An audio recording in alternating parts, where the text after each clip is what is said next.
ओम शांति। प्यारे मीठे भाइयों बहनों, गुड मॉर्निंग। आज के वीडियो में आपका बहुत बहुत स्वागत है। आज है कौन सा डे? बुद्धि का दिन है, बुधवार। और आज इन लोग का स्कूल तो अभी बंद है। ज़्यादा ठंड की वजह से टेम्परेचर काफ़ी डाउन हो गया है, तो जिस कारण से इन लोग का स्कूल बंद है। लेकिन बाबा का स्कूल तो चल रहा है। बाबा का स्कूल तो डेली चलेगा। पढ़ाई क्या है? अपने आप में कुछ परिवर्तन करके दिखाना, यही पढ़ाई है। उसका वैल्यू निकल के आ जाता है। जैसे कल दिन भर में क्या परिवर्तन किए? मेरे अंदर कोई अवगुण है जिसको हमें चेंज करना है।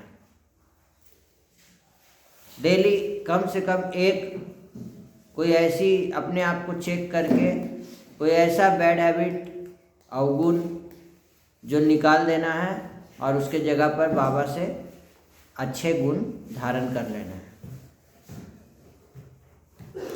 तो कल की मुरली में बाबा ने क्या कहा था? छुई मुई नहीं बनना है। तो क्या हम लोग छुई मुई तो नहीं बने कल? छुई मुई का मतलब क्या? छुई मुई का मतलब है कि कोई जैसे कोई दो बात बोला, छू दिए से क्या होता है? छुई मुई पौधा मुरझा जाता है। तुम उसको दो बात बोली, आई मुरझा गई, नाराज हो गई। ये तुमको कुछ की तो तुम नाराज हो गई, लड़ाई शुरू, क्रोध आ गया, गुस्सा आ गया। तो गुस्सा कहाँ से आया? हम लोग के अंदर गुस्सा कहाँ से आया है? आत्मा से, माया से। अशांति कहाँ से आ रहा है? बाबा से। तो बाबा से लेना है कि माया से लेना है? बाबा से लेना है। तो माया से तो ले नहीं रहे हैं। माया से हम लोग मुरली सुनते नहीं हैं। तो आखिर आया कहाँ से? तो ये पिछले जन्मों का कुछ संस्कार भी आ जाता है, या फिर इस जन्म में जैसा संग वैसा रंग। संग ठीक नहीं है। ऐसे लोगों का संग किए हुए हैं जो बहुत गुस्सा करते हैं। भूत है, भूत। फ्रेंड्स हैं, मान लो फ्रेंड सर्कल है, कुछ ऐसे फ्रेंड्स हैं जो गलत अवगुण है उनके अंदर, और उसका अवगुण तुम्हारे अंदर भी आ रहा है। समझी? तो ऐसे लोगों का संग क्या करना है? अपने संग से उसका चेंज करना है, परिवर्तन करना है। अपने आप को बाबा के संग से जोड़ करके उस आत्मा का भी संग, बिहेवियर, चाल चलन चेंज कर देना। ये है पुरुषार्थ, तपस्या।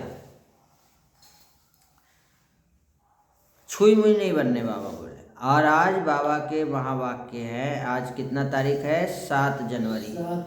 तो सबसे पहले कहानी से शुरू करते हैं, उसके बाद महावाक्य भी हम लोग सुनेंगे। एक छोटी सी कहानी से हम शुरू करते हैं। आज की कहानी है आम का पेड़। कुंतालपुर का राजा बड़ा ही न्यायप्रिय था। वह अपनी प्रजा के दुख दर्द में बराबर काम आता था। प्रजा भी उसका बहुत आदर करती थी। एक दिन राजा गुप्त वेश में अपने राज्य में घूमने निकला।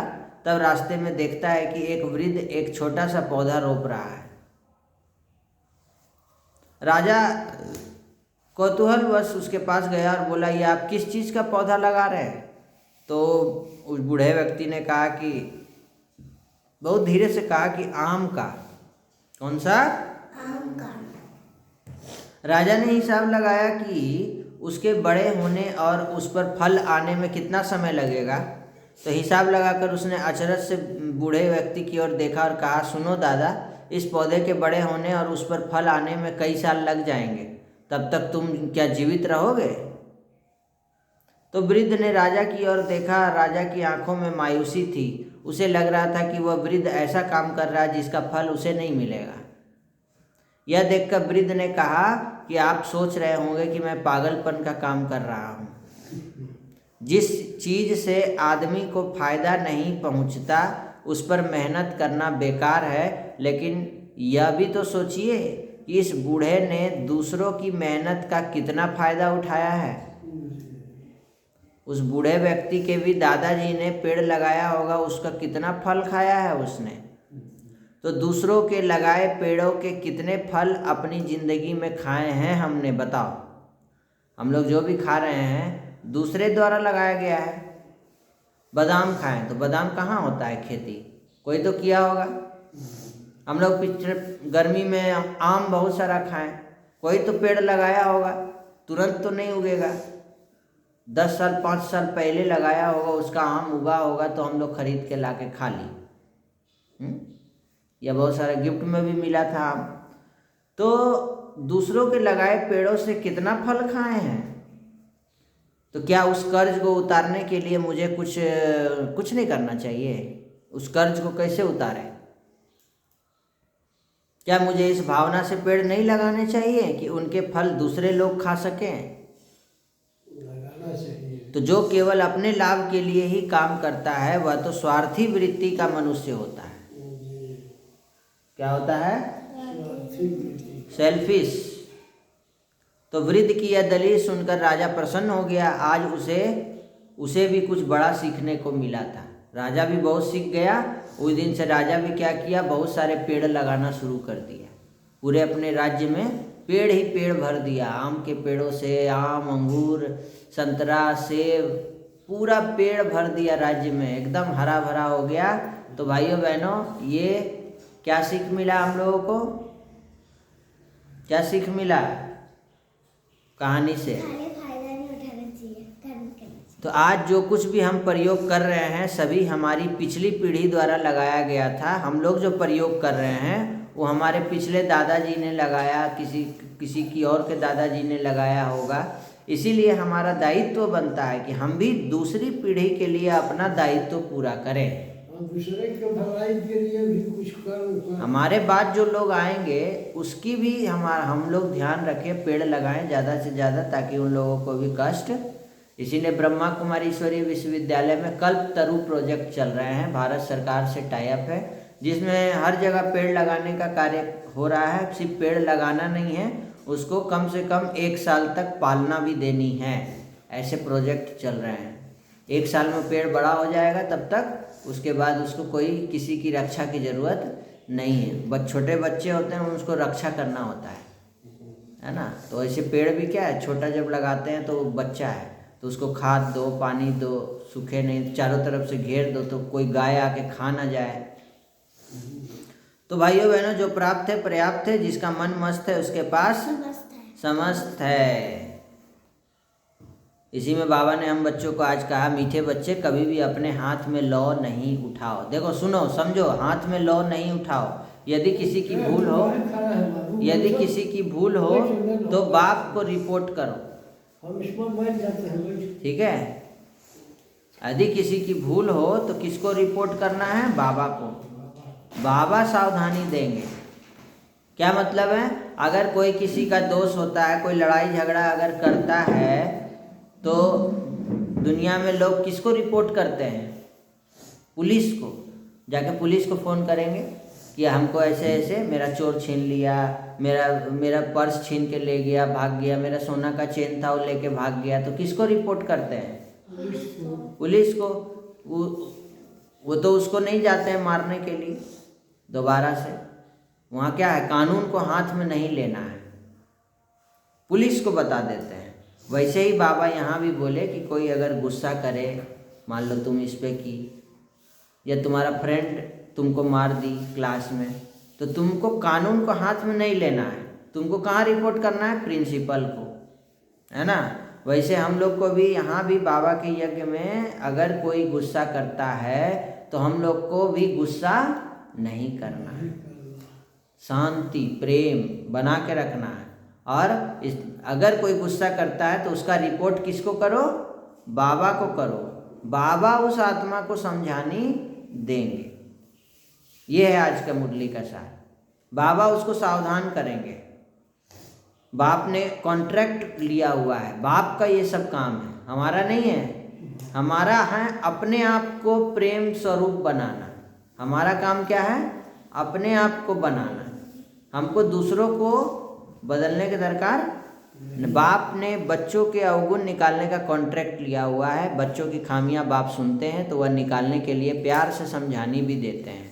अगर तुम बच्चों को किसी की खामी दिखाई देती है, किसी में कोई अवगुण दिखाई देता है, तो भी तुम अपने हाथ में लौ नहीं उठाना। हाथ में लौ लेना यह भी एक भूल है, बहुत बड़ा पाप है। जो हाथ में लौ उठाता है ना, उसको फांसी का सजा देता है पुलिस लोग। इसीलिए अगर हाथ में लौ उठाएगी तो माया तुमको क्या देगी? फांसी का सजा देगी। धर्मराज, किसी के अवगुण देख उसकी निंदा नहीं करना है, जगह जगह पर उसके अवगुण नहीं सुनाना है।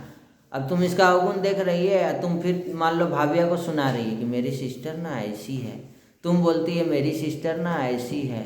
चाहे तुम्हारी दोस्त तुमको सुना रही है कि मेरी सिस्टर ना ऐसी है, मेरी मम्मी ना ऐसी है। नहीं, अवगुण नहीं सुनाना है। हाँ, बड़ाई कर सकते हैं, विशेषता उनको देखो, विशेषता सुनाओ। अपना मीठापन नहीं छोड़ना है, क्रोध में आकर किसी का सामना नहीं करना है। सबको सुधारने वाला कौन है? एक बाप है। इसलिए एक बाप को ही सब सुनाना है, सुधारने वाला वही है। अव्यभिचारी बनना है, एक बाप दूसरा ना कोई। मुरली कभी भी मिस नहीं करना। सदा साक्षीपन की स्मृति और साक्षी स्टेज का अनुभव करने वाले साथीपन की स्मृति रखनी है कि मेरा बाबा, मैं बाबा का, बाबा मेरा, मेरे साथ है। कंबाइंड स्वरूप है। ये जो परछाई दिख रहा है बाबा, ये बाबा का परछाई है। बाबा एकदम परछाई के जैसा हमारे साथ चल रहे हैं। बाबा मेरे मस्तक के ऊपर है और लाइट ऐसे आ रही है ना। तो शिवमयी शक्ति स्वरूप कंबाइंड भव, ये बाबा ने हम बच्चों को दिए कि जैसे आत्मा और शरीर दोनों का साथ है, जब तक इस सृष्टि पर पाठ है तब तक अलग नहीं हो सकता है। ऐसे ही शिव और शक्ति दोनों का इतना गहरा संबंध है, जो सदा शिवमयी शक्ति स्वरूप में स्थित होकर चलते हैं तो उसकी लगन में माया विघ्न नहीं डाल सकती है। सदा याद रहे बाबा बाबा बाबा बाबा बाबा। वे सदा साथीपन का और साक्षीपन स्टेज का अनुभव करते हैं। ऐसे अनुभव होता है जैसे साकार में कोई साथ में चल रहा है, मेरे साथ। मेरे यहाँ पे ऐसे कोई हाथ रखा हुआ है, बाबा यहाँ पे ऐसे कोई हाथ रखा हुआ है, रखो ऐसे कि बाबा का हाथ ऐसे मस्तक पर है। साकार में ऐसे अनुभव होगा। निर्विघ्न और एकरस स्थिति का अनुभव करने के लिए एकाग्रता का अभ्यास बढ़ाओ, करो। निर्विघ्न रहना है, यज्ञ में कोई विघ्न नहीं आए। और स्थिति भी हम लोग का सदा एक रस, मम्मा के जैसा, दादियों के जैसा, बाबा के जैसा स्थिति एक रस रहे। चाहे कुछ भी परिस्थिति आ जाए, स्थिति ऊपर नीचे ना हो, तो उसके लिए क्या करेंगे? सदा बाप दादा का हाथ मेरे मस्तक पर है, बाबा देख लेंगे। अपने हाथ में लौ नहीं उठाना है, कानून को हाथ में नहीं लेना है। आज बहुत बड़ा बात बाबा बोले हैं, इसको समझना है।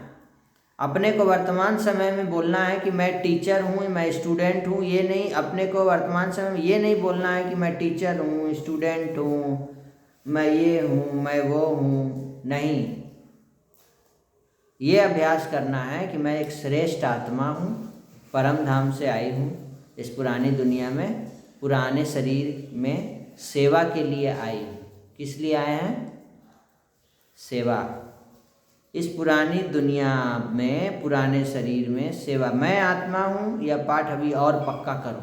मैं आत्मा हूँ, मैं आत्मा हूँ, मैं आत्मा, बोलो मैं आत्मा हूँ, मैं आत्मा हूँ, मैं आत्मा हूँ, मैं आत्मा हूँ, मैं आत्मा हूँ, मैं आत्मा हूँ, मैं आत्मा हूँ, मैं आत्मा हूँ, मैं आत्मा हूँ, मैं आत्मा हूँ, मैं आत्मा हूँ, मैं आत्मा हूँ, मैं आत्मा हूँ, मैं आत्मा हूँ। ये पक्का करो। उसके बाद बोलो मैं सेवाधारी हूँ, मैं सेवाधारी हूँ, मैं सेवाधारी हूँ, मैं सेवाधारी हूँ, मैं सेवाधारी हूँ, मैं सेवाधारी हूँ, सेवाधारी हूँ मैं भोलेनाथ, मेरा तो कुछ भी नहीं। ये पाठ पक्का करो। लेकिन मैं आत्मा सेवाधारी हूँ, यह पाठ पक्का कर लो तो जीवन मुक्त बन जाए। कुछ नहीं, सिंपल सा सामान्य दिन भर अभ्यास करते रहो। मैं आत्मा सेवाधारी हूँ, मैं आत्मा सेवाधारी हूँ, मैं आत्मा बाबा का सेवाधारी हूँ, मैं आत्मा बाबा का सेवाधारी हूँ। कुछ भी कर रहा हूँ, देख रहा हूँ, बोल रहा हूँ, सुन रहा हूँ, खा रहा हूँ, कुछ भी कर रहा हूँ, रंग हो रहा है, कुछ भी हो रहा है, सब कुछ सब मैं सेवाधारी होकर कर रहा हूँ। मेरा अपना कुछ नहीं है, ये तो मैं सेवा कर रहा हूँ। ये तो बाबा करवा रहा है, मैं थोड़ी करवा रहा हूँ। मिस्त्री कौन भेजा? बाबा भेजा। रंग कौन भेजा? बाबा भेजा। सब बाबा का है, मेरा तो आज का सम्मान। मैं शिवमयी शक्ति स्वरूप कंबाइंड आत्मा हूँ। और आज के 2 शब्द लेंगे, क्रोध और शांति। ओम शांति। फिर से मिलते हैं कल के वीडियो में। आज के लिए अभ्यास है, मैं आत्मा सेवाधारी हूँ। मैं आत्मा सेवाधारी। तो सबका भला हो, सब शांत रहे, सुखी रहे, निरोगी रहे, स्वस्थ रहे, नशा मुक्त रहे। ओम शांति। कल गुरुवार है, स्कूल भी नहीं है, तो कल सेंटर भी जाना है।